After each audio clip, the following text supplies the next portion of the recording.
महाराष्ट्रामध्ये तिसऱ्यांदा ही जी महायुती सत्तेवरती आली ना, यामागं सगळ्यात मोठं जर कुठलं कारण होतं तर ते होतं लाडकी बहीण योजना. या लाडक्या बहीण योजनेचा फायदा भारतीय जनता पार्टी, शिवसेना, राष्ट्रवादी काँग्रेस पार्टी, अजित पवार या तिन्ही पक्षांना झाला.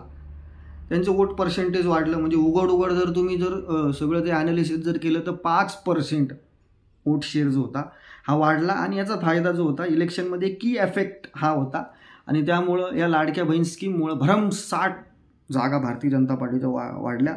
महाराष्ट्राच्या इतिहासामध्ये ना भूतो ना भविष्यती यश जे होतं हे भाजपाला या निवडणुकीमध्ये मिळालं, हे तुम्ही सर्वांनी बघितले. आता ह्या योजनेनंतर महाराष्ट्रामध्ये ज्यावेळेस मॅनिफेस्टो महायुतीचा आला होता तर त्या मॅनिफेस्टोमध्ये असं होतं की लाडकी बहीण योजना जी 1500 रुपये देत होती तर 1500 रुपयेवरून थेट 2100 रुपये राज्य सरकार करेल पुन्हा सत्तेवरती आल्याच्या नंतर. आणि आता राज्य सरकारने जी त्यांची घोषणा होती 2100 रुपयाची, त्याच्यानंतर त्यांनी घुमजाव केला की ज्या आदिती तटकरे आहेत महिला व बाल विकास मंत्री, यांनी एक ट्विट केलं ट्विटरवरती की महिला दिनाच्या दिवशी म्हणजे 7 मार्चला महिला दिनाच्या पूर्वसंध्येला आम्ही महिलांना भेट देऊ आणि 2 महिन्यांचे 3000 रुपये त्यांच्या खात्यावरती जमा करू. म्हणजे 3000 रुपये म्हणजे 2 महिन्याचे म्हणजे किती झाले? 1500 रुपये महिना. म्हणजे जे तुम्ही आधी देत होते इलेक्शनच्या आधी तेच तुम्ही आता पुन्हा एकदा देत आहे. म्हणजे तुम्ही लोकांना मूर्ख समजले. आणि पुढारी कशा पद्धतीने खेळत असतात लोकांबरोबर, तर पुढं जाऊन असं म्हणणं आहे की ही जी 2100 रुपये आहे ते 2100 रुपये आम्ही 5 वर्षात देऊ. जसं पंजाबमध्ये केजरीवाल 1000 रुपये म्हणत होता. आता केजरीवाल पंजाबमध्ये आम आदमी पार्टी येऊन 4 वर्ष झाली, जवळपास 2-3 वर्ष होतील.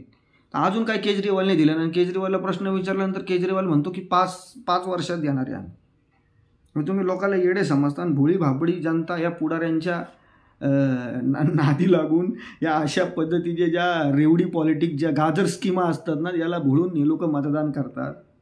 माझं तर स्पष्ट म्हणणं आहे की 2100 पण नको, 1500 पण नको, हे सगळं तुम्ही बंद करून टाका आणि सर्वसामान्य माणसाला एवढं कॅपेबल बनवा, सर्वसामान्य माणसाला आरोग्याच्या दृष्टीने, शिक्षणाच्या दृष्टीने तुम्ही एवढं सक्षम बनवा की त्या माणसाला ह्या तुमच्या या गाजर स्कीमांची या 1500 आणि 2100 रुपयाची गरजच नाही पडली पाहिजे. पण इलेक्शनच्या वेळेस एक प्रलोभन द्यायचं. आणि आपल्या देशामध्ये अत्यंत विचित्र प्रकार हा अरविंद केजरीवालनी सुरू केला आहे की दिल्लीमधून ज्या 2015ला केजरीवाल आल्याच्यानंतर जे फ्रीचं राजकारण सुरू झालं आहे ना, फ्रीचं पॉलिटिक्स, रेवडी राजकारण ज्याला हिंदीमध्ये म्हणतात, की ते फ्रीचं पॉलिटिक्स जे सुरू झालं आहे 2015पासून मित्रांनो, हे आपल्या देशासाठी सर्वात जास्त घातक आहे. याच्यामुळं ना आपल्या आर्थिक प्रगती होणार आहे, ना इन्फ्रास्ट्रक्चरवरती जे काम चाललं आहे, रोड असतील, बाकीच्या सर्व गोष्टी असतील, त्याच्यासुद्धा याच्यामुळं खोडा आहे. कारण हे जे 2100 रुपये, 1500 रुपये, 1000 रुपये आहेत ना, हे पैसे सर्वसामान्य माणसाच्या टॅक्स पेअरच्या खिशामधून जाणार आहे. आणि गव्हर्नमेंटला एवढ्या सगळ्या गोष्टी करणं हे शक्य आहे का?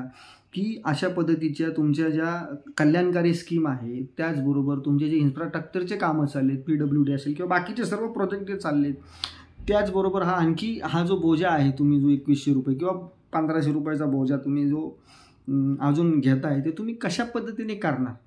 आता तर अधिवेशन चाललं आहे. आता ज्यावेळेस बजेट अर्थमंत्री सादर करतील त्यावेळेस तर आपल्या लक्षात येईलच की सरकार याला कशा पद्धतीने मार्ग काढणार आहे. पण सरकारने आता हिंट दिलेली आहे की 2100 नाही तर 1500 रुपयामध्ये या लाडक्या बहिणीच्या सर्व याला आहेत ना, यांना समाधान मानावं लागणार आहे. पण मित्रांनो, हे जे सरकारचं पण चुकीचं आहे की तुम्ही डायरेक्ट सर्वसामान्य लोकांचा ॲडव्हान्टेज घेताय, सर्वसामान्य लोकांना तुम्ही वेड्यात काढताय. की तुम्ही मॅनिफेस्टोमध्ये सांगितले 2100 रुपये, पण देताना आता तुम्ही 7 मार्चला तुम्ही तुमच्या मंत्र्या महोदयांनी ट्विट केले की 1500 रुपये आम्ही देणार आहेत. म्हणजे 2 महिन्याचे 3000 रुपये, म्हणजे महिन्याला 1500 रुपये झाले. असो, पॉलिटिक्स असतं. पण ह्या ज्या स्कीम आहेत, या हाफ तिकीट आहे ना, फुकाट, बस फुकाट, हे फुकाट, ते फुकाट, हे फुकाटच्या स्कीमनी ना, तुम्हाला सांगतो हे जर असंच चालू राहिलं 10-15 वर्ष तर जे फुकाटवाले आहेत ना त्यांना सगळ्यांना हातात वाटी घेऊन फिरावं लागणार. एवढा भयंकर प्रकार आहे. कारण हे जे फ्रीचा विषय असतो ना ते अख्खेच्या अख्खे देश धांद्याला लागले त्यांनी. म्हणजे श्रीलंकासारखा देश एका फर्टिलायझरच्या स्कीममुळं अक्षरशः श्रीलंकेची इकॉनॉमी चौपट झाली. भीक मागण्याची वेळ श्रीलंकेवरती आली. दक्षिण अमेरिकेमध्ये व्हेनेझुएला नावाचा एक देश आहे, largest oil producer in south America, म्हणजे तेलाच्या खाणी त्या देशाकडे आहेत. आज या फुकटच्या स्कीममुळं ची परिस्थिती अशी आहे त्या देशाची की तिथं एक वेळचं खायला भेटत नाही, म्हणजे एवढा भयंकर प्रकार आहे. पण राजकीय नेते, राजकीय पुढारी आपल्या स्वार्थासाठी, आपल्या मतदानासाठी अशा पद्धतीच्या स्कीमा आणत असतात. पण ह्या ज्या स्कीमा आहेत ना मित्रांनो, ह्या स्कीमा देशासाठी, देशाच्या अर्थकारणासाठी ह्या घातक आहेत.